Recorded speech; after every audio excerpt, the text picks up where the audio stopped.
राजौरी को रजवाड़े क्या कहा जाता है और राजौरी को रामपुर भी कहा जाता है और इसे लैंड ऑफ द किंग कहा जाता है, यानी राजे महाराजाओं की धरती। और इसी राजे महाराजाओं की धरती में एक प्रथा है जो सिर्फ आपको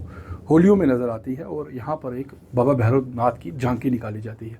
कहा जाता है कि 500 साल, 400 साल, 600 साल पुरानी ये परंपरा है और आज भी इस परंपरा को युवा पीढ़ी जो है वो निभा रही है। कहा जाता है कि बाबा भैरव जब अपने रूप में थे तो उस समय उनकी कुटिया राजौरी में हुआ करती थी। ये बात जो है हमने बुज़ुर्गों से सुनी है। राजौरी के जो बुज़ुर्ग हैं वो बताते हैं कि यहाँ पर नाबन मोहल्ला राजौरी में कुटिया हुआ करती थी और शिव मंदिर के पास में जो एक बड़ा सा पत्थर है और उसके ऊपर बैठ के नदी के बीचों बीच में बाबा भैरवनाथ जो है वो अपनी तपस्या किया करते थे। और उसी दौरान यहाँ पर एक प्रथा चली आई और कहा जाता है कि हिंदू, मुस्लिम, सिख, ईसाई सभी धर्मों, सभी मज़हबों के लोग इकट्ठे होकर जब यहाँ पर राजौरी में अकाल पड़ा तो वो एक साधु संत, एक पीर फकीर के पास गए तो उससे पूछने लगे कि इसका उपाय बताएं कि ताकि यहाँ से ये जो अकाल, एक बीमारी जो है यहाँ पर हुई है, वो इससे मुक्ति मिल सके। तो उसने बताया कि एक व्यक्ति को काला रंग करके नगर की परिक्रमा अगर करवाई जाए तो वो बीमारी जो है वो ख़त्म हो सकती है।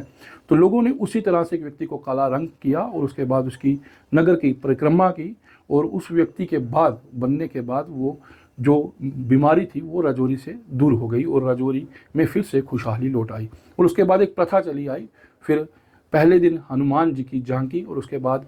यहाँ पर माता काली की झांकी और उसके साथ साथ बाबा भैरवनाथ की झांकी जो है लोग निकालते थे। और उसके बाद एक प्रथा चली आई कि भैरव देव की झांकी यहाँ पर एक परंपरा बन गई और 500 साल से ये परंपरा आज भी यहाँ पर चली आ रही है। जिस स्थान में खड़ा हूँ मैं वो आप सामने देखें, ये पिंडी रूप में बाबा भैरवनाथ यहाँ पर स्वयं विराजमान है। और कहा जाता है कि यहाँ पर जो भी व्यक्ति जिस भी मन, जिस भी श्रद्धा से जो मांगता है उसकी मनोकामना यहाँ पूर्ण होती है। इसी के साथ साथ एक चिमटा आप देख रहे होंगे और इसी चिमटे से लोग बड़े शौक के साथ मार खाते हैं और कहते हैं कि इस चिमटे से प्रसाद खाने से व्यक्ति कई आपदाओं से बच जाता है और व्यक्ति के पे कुछ भी बुरा प्रभाव जो है वो नहीं पड़ता है और इससे के खाने के बाद व्यक्ति को 1 वर्ष तक बुखार जो है वो नहीं होता है। इसके साथ साथ भैरव देव का जो रूप लेता है व्यक्ति, उसके हाथों से बच्चों को टीका लगाया जाता है ताकि बच्चों को बुरी नज़र से बचाया जा सके। ये 400 साल, 500 साल पुरानी परंपरा है और इस परंपरा को आज भी यहाँ पर निभाया जा रहा है। श्री सनातन धर्म सभा बैनर के तले श्री भैरव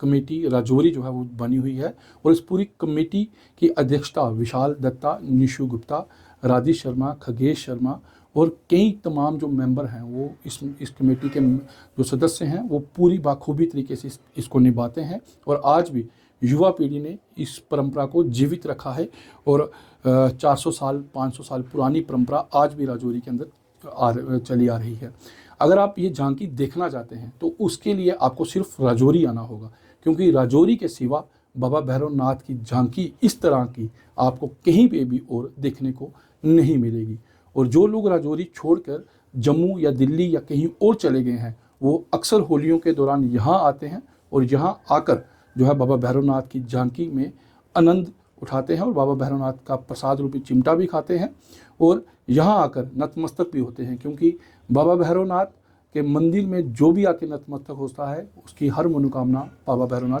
पूरी करते हैं। आने वाले दिनों में होली का पर्व शुरू होने वाला है, उससे पहले ये वीडियो बनाने का मकसद ये है कि आप लोगों को याद दिलाया जा सके कि होली का परंपरा शुरू होने जा रही है और भैरव देव की झांकी देखने के लिए आपको राजौरी में निमंत्रण हमारी तरफ से भी दिया जा रहा है। वीडियो जर्नलिस्ट सारंग के साथ में अमित शर्मा, राजौरी।